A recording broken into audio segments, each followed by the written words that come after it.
There we are. So I have the Microsoft 365 roadmap up, but that's not the exciting thing that there is a Microsoft 365 roadmap. It's a particular item that I saw announced, and that is unattended remote help in Intune coming at the beginning of 2026. Now, we had unattended remote help in another management tool for a very long time.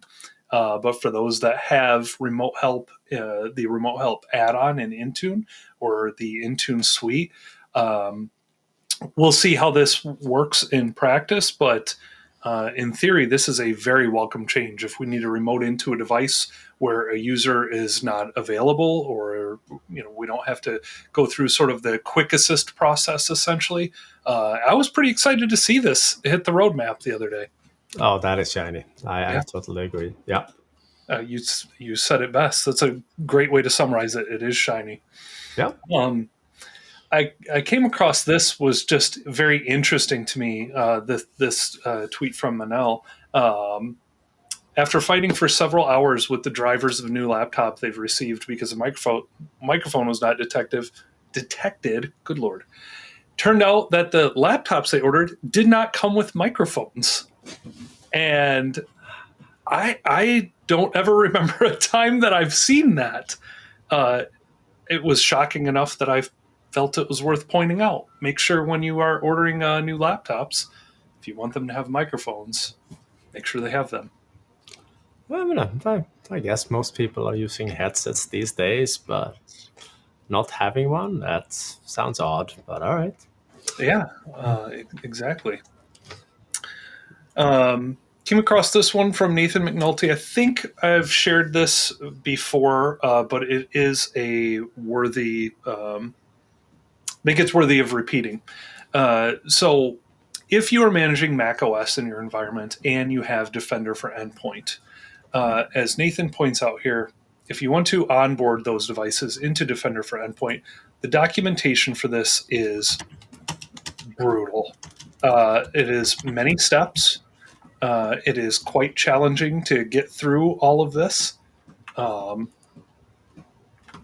all of these steps, configurations, and things like that. Um, but Nathan has put together, or at least pointed out, basically an easier way to do this.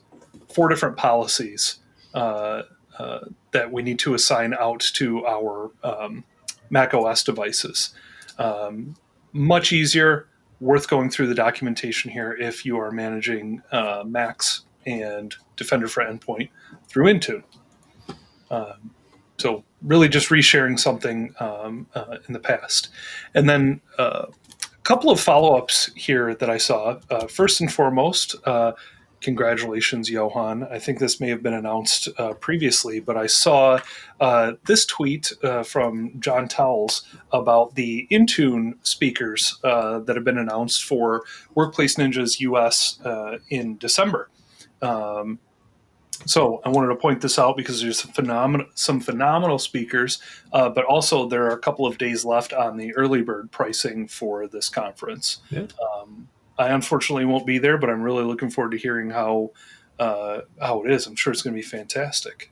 Yeah, I'm looking forward to it. The European version of the event has been fantastic, so I have high hopes for the first US event. So both John Towles, who's doing this tweet, and in fact, Michael Niehaus is part of the organization for it. So looking forward to it. Fantastic.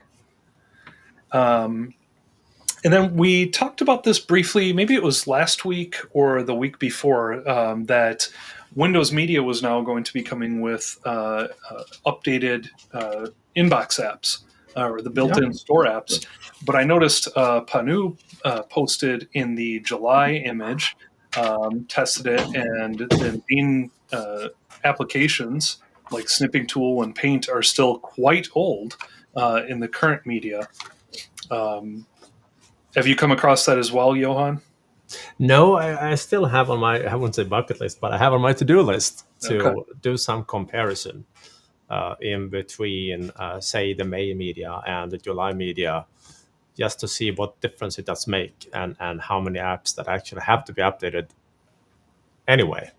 Because some of these apps are, I mean, the built-in components, they are updated every other day sometimes. Yeah. It doesn't follow any patch Tuesday cycles or anything that's like, no, today's Wednesday, I feel like it, so let's do it. Yeah, exactly. And then we'll have some new media here within the next couple of weeks as well. So maybe it's going to take a little bit longer to get that through. Yeah, But we'll see. we'll see. All right. And then the last two things I had came across this blog post. I saw it shared from a few different folks, but Stephen Hosking over at Microsoft wrote a sort of a quick guide that you can use as a base or a checklist for upgrading and migrating to cloud native management on your Windows endpoints.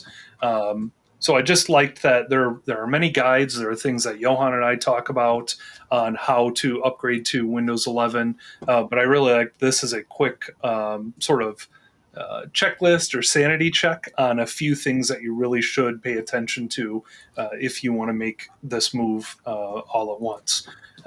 So, for example, make sure your identities are synced, review group policy, use co-management if you're using ConfigMgr.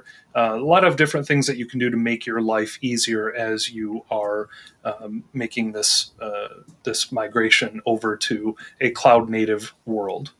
So I thought this was a really cool blog post to share.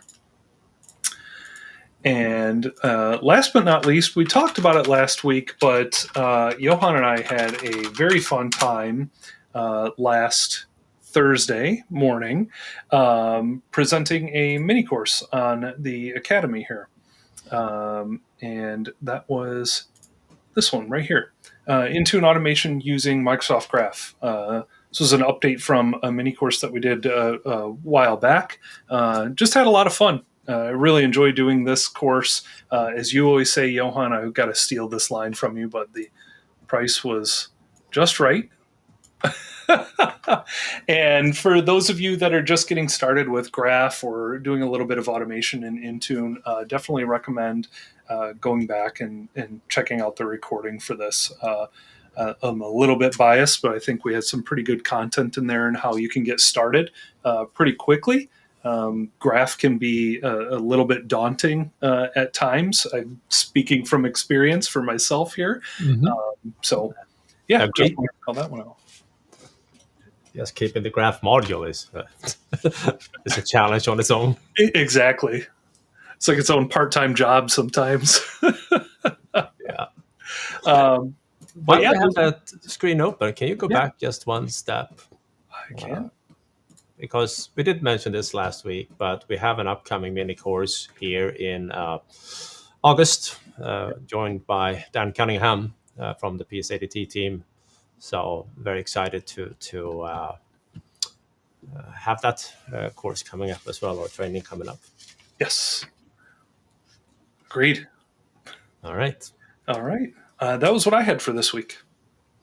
All right. I had one thing that we sent out a newsletter early this morning, but there was one thing that I pinpointed in that one that I somehow managed to not mention last week. I don't know how I managed to not mention it last week, but I did. So long story short, this one is live basically as we speak. It started up Monday. And these videos are now available on demand, covering topics like autopilot, driver management, connected cache, DO, all the good stuff. And it's not just the recordings themselves, but something that I found been amazingly good for these community events that Microsoft is hosting is when you go down to the comment section, whatever that one ended up being now. Here, it just took a while to reload here, but some of the questions and answers that came in here, gold information, absolutely gold. So recommend reading through those. It's just a couple of hundred. You'll do it at short afternoon, but they're good. So excellent.